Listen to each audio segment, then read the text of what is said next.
five principles. Here's five principles. Now do you know? Now do you know?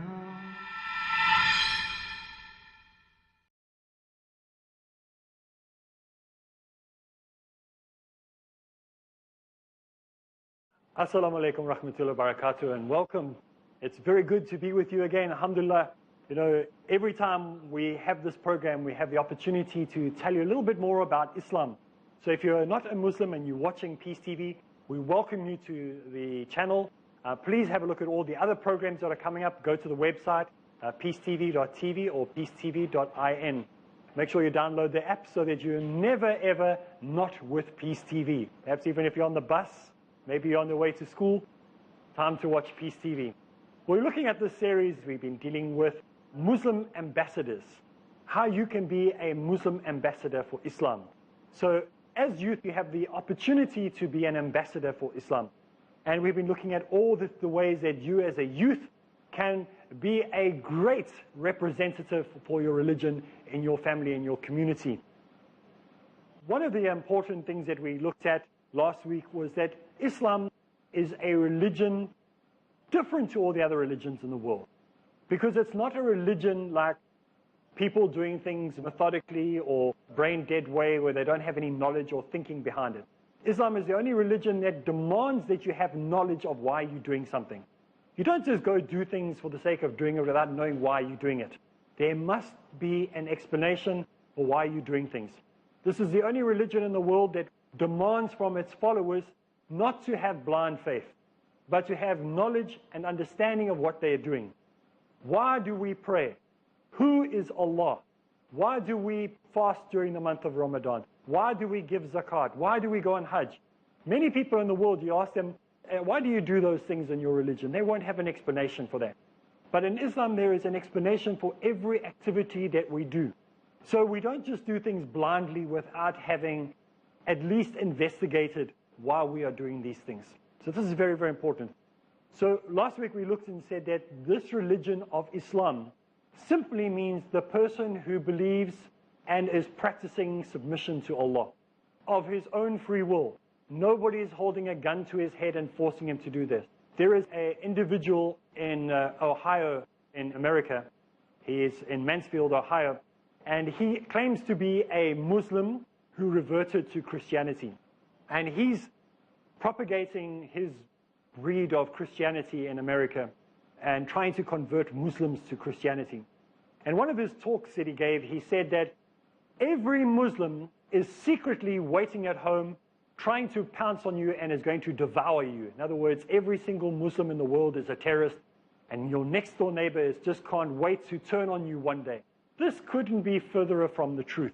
Islam is not like this at all. The best neighbors you can possibly have in your life or in your society or in your community are Muslims. They will make sure that the area that you're living in is clean, that it is safe, that it is the best education that you can have in your community. So don't buy into this nonsense that this man is spreading, that every Muslim is actually a sleeper cell waiting to destroy your community. This is absolute nonsense. And those people who are living in fear of Muslims, please go speak to your next door neighbor and find out that this is not what Muslims are like. So as Muslim youth, these are maybe some of the issues that you're having to deal with in your school perhaps, or in your university. People coming up to you and saying, well, doesn't Islam say that women don't have any rights? Or doesn't Islam say that you must die in jihad, otherwise you'll never see paradise? So these are some of the issues that you're having to deal with. How do you answer these questions? How do you deal with these as Muslim youth? Inshallah, in the series, we'll be looking at some of those questions and how to answer them. But today we are still dealing with how you, as a Muslim youth, can be an ambassador for Islam. One of the ways that you can be an ambassador for Islam is to teach your friends who are not practicing Islam properly, or perhaps are non-Muslims, on how to do some of the activities that we as Muslims do. And one of the most important ones that we dealt with last week is how to submit to your Creator, that we do it of our own free will. And the byproduct of submitting to your Creator is that you want to speak to Him. So the second thing that we want to encourage people to do once you're an ambassador for Islam is, one, introduce them to the Creator. Second, get them starting to communicate with their Creator. Anytime, any place, anywhere, one can just raise your hand and say, Allah, I beseech you, I call upon you, I ask you for help. You can do it with your eyes open, you can do it with your eyes closed. Why do I say you can do it with your eyes closed? Because many people who are coming from other religions, they find it very, very difficult to concentrate when they first revert to Islam. So we as Muslims, we pray with our hands lifted up and simply pour out our hearts to Allah. So the second thing that you as an ambassador want to do for Islam is to teach people how to pour their hearts out to Allah. Anything, anywhere, anyhow, they can speak to their Creator. Allah is closer to us than our jugular vein. Our religion actually makes sense. Our belief system actually makes sense. And in our belief system, Allah is closer to us than our jugular vein. He has intimate knowledge of everything that goes on in His creation without having to become part of His creation.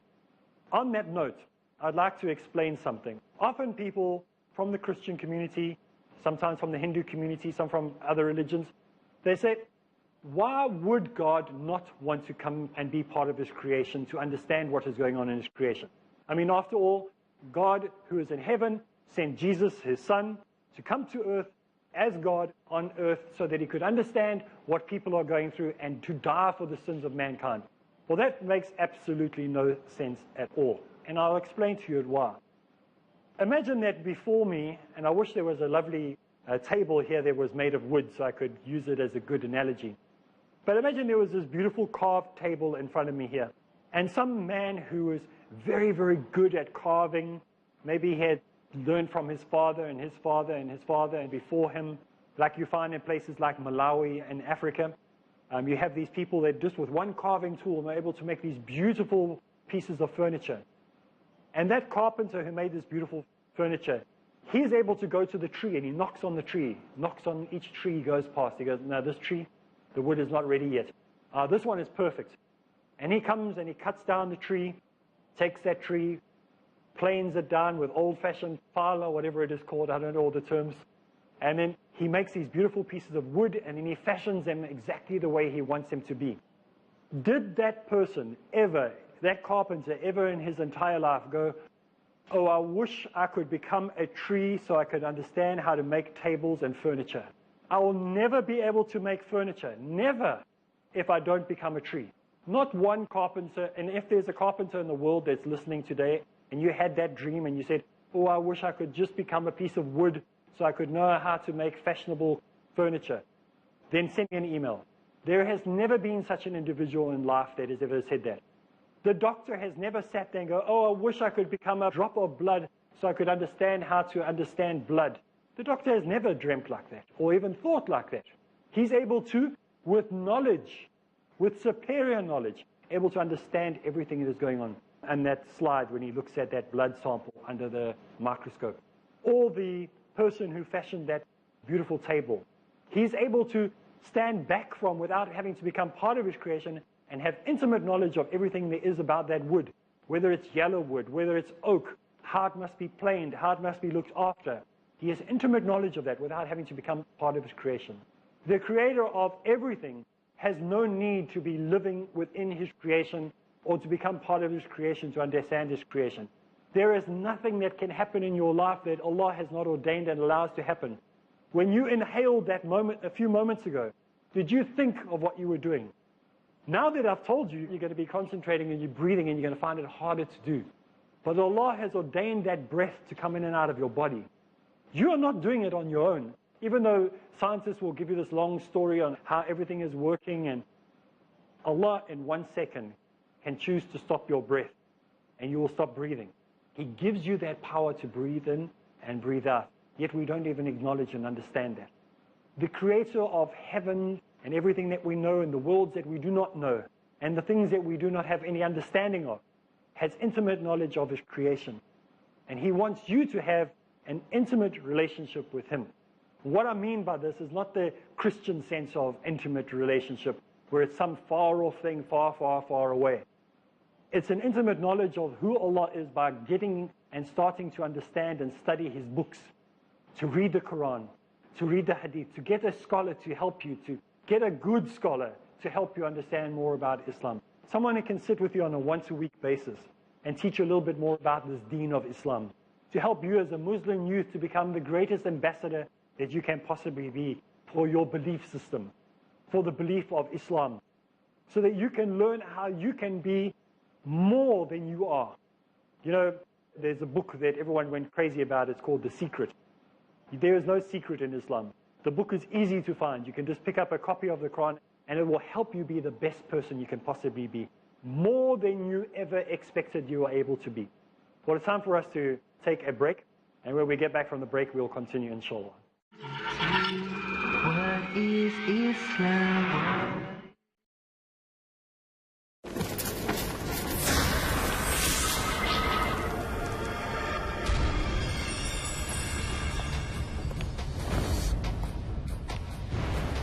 Today, one of the most common misconceptions in the world about Islam is that Islam was fed by the sword. But the noted historian, Dilesh O'Leary, has a different opinion in his book, Islam at the Crossroads, on page number 8. He says that history makes it clear, however, that the legend of fanatical Muslims sweeping through the world and forcing Islam at the point of the sword upon conquered races is one of the most fantastically absurd myths that the historians have ever repeated.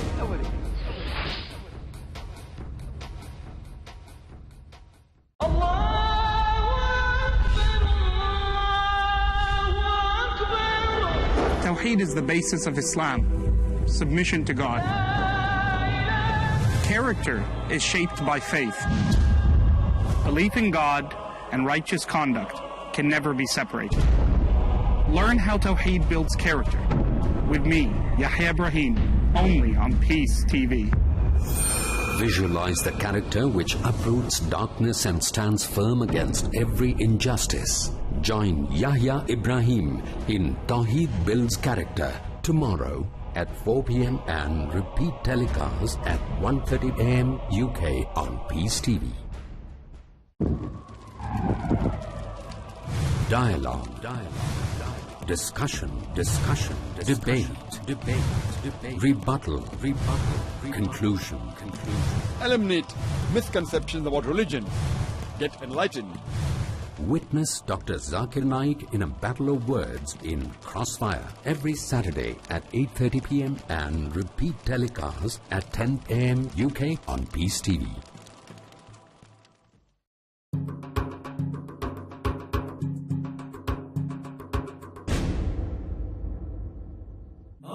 Distinguished world-famous orator who dedicated their lives to convey the message of peace came together at one platform, the International Islamic Conference, with one vision, with one mission, Peace Mission.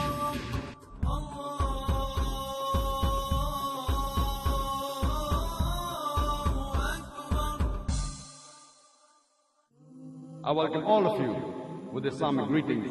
Assalamu alaikum wa rahmatullahi wa barakatuh. Peace Mission, next on Peace TV. What is Islam? Assalamu alaikum rahmatullahi wa barakatuh, and welcome back. You're watching us on Peace TV, and the program we are looking at today is called Youth Ambassadors for Islam. And as Youth Ambassadors for Islam, you have the opportunity to represent your faith or your belief system to the rest of the world. And we've spoken in this series about how Allah wants to be close to each one of us, how He wants us to understand who He is, to spend more time getting to know who He is by reading His Word, and also by raising our hands and speaking to Him any place, any time when we want to. But there are also 5 prescribed prayer times that we must also not neglect. You know, some people say, well, I speak to Allah all day, why do I need to pray 5 times a day? Those 5 times a day are special times. Those are times where you get to become part of a brotherhood with millions of Muslims all over the world who are doing the same. Well, not millions, I'm exaggerating, billions. There's not millions, there's billions of us all over the world who sets aside that time. I mean, it's like taking a stone and dropping it in the water, and you watch those ripple effects going from that central point all the way through to the banks of the river. In the same way, when we perform our salah, it's like dropping a stone in the river, and that ripple effects of us all performing our salah together all of us concentrating on who Allah is. Hopefully, inshallah, if we are not being distracted by all the things around us, we are genuinely staying there. We are in that moment. You know, people say, be in the moment. Well, this is the opportunity for you to be in the moment, to concentrate on what's going on in front of you, not on those things that are going on around you. To tap out. You know, like in WWF and these other wrestling, the guy taps out. It's time for you to tap out of the world and tap out and say, I'm out of here. Leave me alone. I am now concentrating on who my Creator is. And this is why when we have finished our salah, if we do it correctly, we turn to each other and we go, Assalamu alaikum wa rahmatullahi wa barakatuh. We greet each other because we've disappeared. We've literally been beamed up into another world and left this world. And we come back to this world and we have to greet each other again because we've been away. That's if you do your salah properly. This is why the 5-time prayers are so important. We have the opportunity to get closer to our Creator in our normal prayers that we do, but also in those 5 daily prayers that we have the opportunity to do. And don't believe those people that are saying to you, listen, you only have to pray 3 times a day, you pray 5 times a day. Do you know that if we look at the ancient Jewish faith, they used to pray 5 times a day as well? But this is not a comparative show that we're doing today. But inshallah, if you watch the rest of this programs that are on Peace TV, I'm sure one of the scholars will be dealing with that in detail, inshallah. So, as a youth ambassador, we have looked at how mathematicians have explained that there is an afterlife. We've looked at the importance of submitting to Allah. We've looked at how Islam does not need to be modernized. We've looked at smiling is a very, very important thing to do as a Muslim. And that when you do dawah, making sure that you protect yourself by making sure that when you're doing dawah or you're spreading the message of Islam to somebody of the opposite sex, that you don't doing it for flirtatious purposes and try to hand those person or persons over to somebody of the same sex as soon as you possibly can. So it is your duty as an ambassador for Islam to invite people to Islam. So this is the next important thing. Remember, we did things in order. We first said that you need to develop a relationship with your Creator, with who Allah is. Then we said that you need to start communicating with Allah. And then you said we need to start having that discipline of praying on time. And now we're talking about dawah. There is a reason we're doing it in this order. Because when you call people to Islam, you've got to be teaching them something that they need to do. And the first thing that you're going to be teaching them as an ambassador is who their Creator is. I don't know how many times I've unfortunately had to learn that somebody has brought someone to Islam and has told them about zakat and told them about going on Hajj and fasting during the month of Ramadan and all these external things, and they still don't know who Allah is. I ask them, who is Allah? And they haven't got a clue. Some people will say, well, Allah is in everything. He is in everything. It's a Hindu concept. That's not a Muslim concept.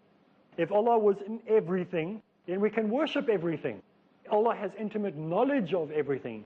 He has intimate understanding of everything, but He's not in His creation. He's not this table, where people will start to worship this table.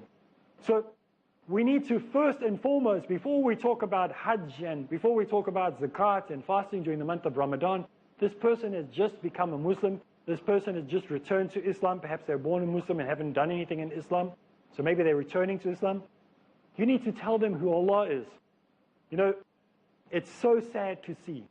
What a sad state that we live in a world where people are classified in a negative way because they're telling people that they should be following Islam, that they should be submitting to Allah.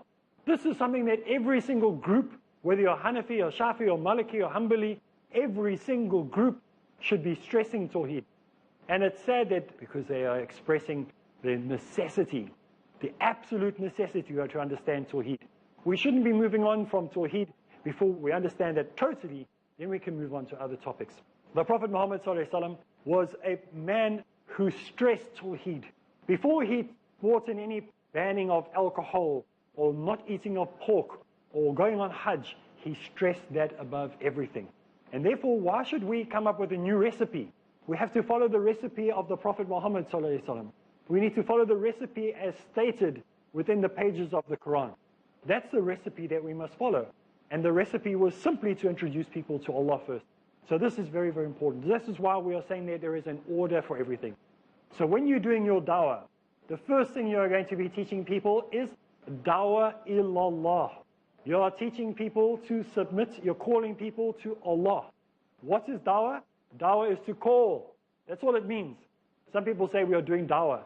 So you're doing calling. What are you calling people to? You have to call people to the right thing. And the right thing for you as an ambassador is to call people to dawah ilallah. The dawah, calling people to submit to Allah. Once they have got that done, and they have understood that, then you can call them to the next form of dawah, which is dawah to submitting to the teachings. Then you call them to dawah to praying 5 times a day. One of the greatest experiences of my entire life, bar none. It probably, maybe it's the same as the day that I reverted to Islam, the same feeling. But I'm not sure I can actually honestly say that right here, right now. I think maybe it's greater experience was going on Hajj. Everybody says that. Everybody who goes on Hajj says it's the greatest experience of their life. But I can tell you that once you've been on Hajj, you understand Islam so much more. So as an ambassador for Islam, as a youth ambassador, it is your duty to start putting money aside now so that you're able to go on Hajj as soon as you can. It is a transforming, life-changing experience that no one can put into words. There's no books that can be written to explain Hajj to you. There's no lecture that I can give you to explain a Hajj to you. You have to go on it yourself. Do not delay this. It is the most important experience you'll ever have in your life. Everything in Islam has been a theory up to this point. Once you go on Hajj, it all becomes practical. You see for the first time why praying 5 times a day is important. What's the purpose? Do you understand why you fast in the month of Ramadan? Why? It all becomes very, very clear. Why we say, A'udhu billahi minash shaitanir rajim becomes very, very clear. Why we say Bismillah ar-Rahman ar-Rahim becomes very, very clear. Everything in Islam falls into its right place when you go on Hajj. So, as a youth ambassador, make it your top priority to set funds aside while you're still young. Put a few dollars away, put a few rupees away, put a few yen away, put a few rand away, put a few shekels away, whatever your currency is, every month. Put a small amount away so that when you finish high school, when you finish university, when you finish college, you can go on your Hajj. You know, there's nothing more beautiful in this world, and I have traveled a lot, than going on Hajj. Yes, it's tough and it's difficult, and it's not an easy, smooth sailing, and every day is hard, but every day you come back feeling, I've really connected with this belief system of mine. So as youth ambassadors, make it your goal to go on Hajj. And if you have already been on Hajj, maybe your parents are watching now, or maybe the adults are watching now. If you've been on Hajj, don't be greedy. Send somebody else on Hajj. Maybe there's that person in your community, in your mosque, in your town, that you know deserves to go on Hajj. You've already been 5 or 6 or 7 times already. Send them. You will see them come back differently. I mean, what rewards there are for you before sending that person on Hajj. It took me many, many years to go on Hajj.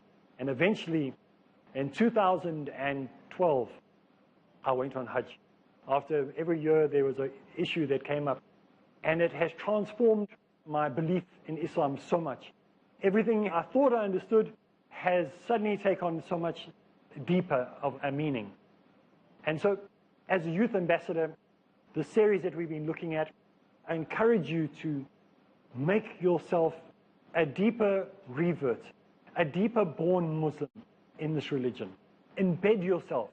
You know, sometimes when you go fishing, you have those hooks, and they have a little barb on them. If you have a hook that doesn't have a barb on it, just comes out of the fish's mouth. We need to put the barb in so that when we put Islam into our lives, that we embed it into ourselves, that it doesn't come out easily with a bit of a tug or a pull, that we stay firm in this religion of ours, in this belief system of ours, that Islam becomes real to us. Today you have the opportunity to recommit yourself. You might have been doing all sorts of things that you shouldn't have been doing. It doesn't matter. Islam is a religion of chance, of second chance, of third chance, of fourth chance. 72 times it says in the Quran that Allah is all-forgiving, most merciful. It means it is a habit to forgive. It must be your habit to ask for forgiveness. It must be your habit to walk away from those things that you know that are not good for you. So as a youth, become the best ambassador you can be. But do this by submitting to Allah today, by becoming genuine and real, and stop playing games and really commit to who Allah is.